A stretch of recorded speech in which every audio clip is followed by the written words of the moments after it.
What is up, guys? We are back in the kitchen after a long 6, 7, 8, however long it's been since I've posted a recipe video, a long ass time.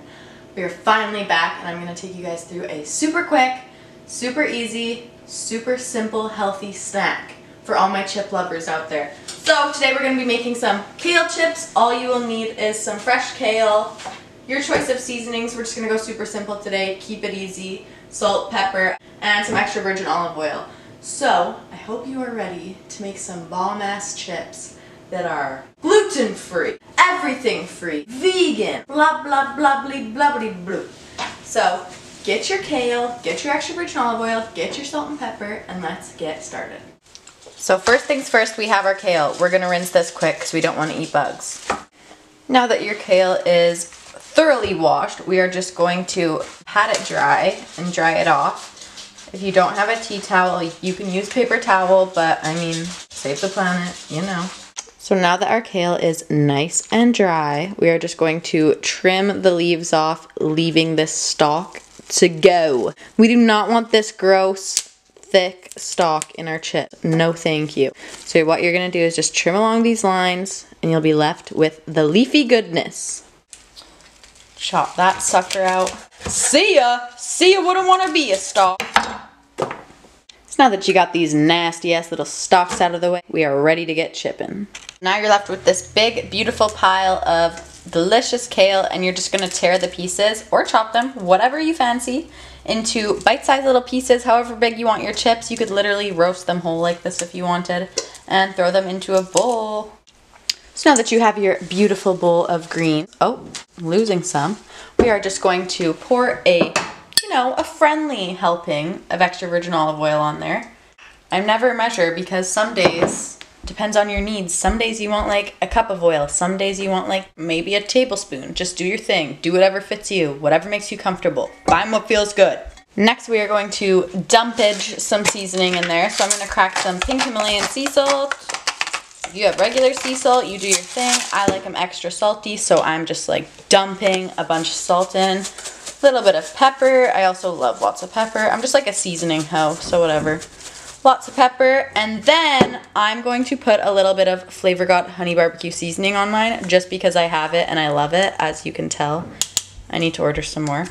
And if you want to do garlic powder, paprika, turmeric, whatever you fancy, just do whatever you please. Now this is the messy part. You're just gonna dive in and massage all of that oily, seasony goodness into the kale. And if you need to add more oil, feel free. Oh yeah, you wanna massage it like it's a good ex-lover that you miss and regret all of the choices you made and wish you kept. Give that kind of a massage. Like a regretful, sorrowful, love-filled massage. No, I'm just kidding. We can make it happier than that. Give it like a nice, energetic massage to like a good friend that you love and want to support and want to do good in life. I don't know. Pick your massage, do it. Just make sure it's nice and oiled up, all massaged in, all good to go. Boom. So now we're just going to take our massaged kale, spread it out on a baking sheet, nice and spread, so it all gets a little love, it all gets a little heat. And as you can see, I have my oven on 350 degrees. We're going to pop these in the oven for 10 to 15 minutes so that they're browning, but they're not like super brown, otherwise they'll be like brittle. So you want to keep a good eye on them because they can go from cooked and crispy to burnt very fast. But first a quick close-up to see all that goodness.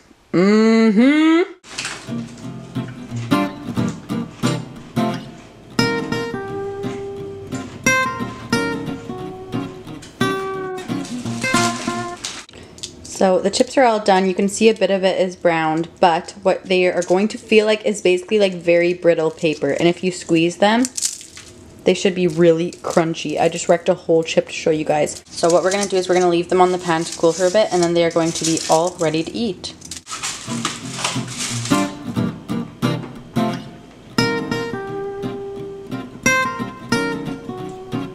So there you have it, a giant freaking ginormous plate of kale chips, which you can share, you can store, or you can eat shamelessly in one sitting.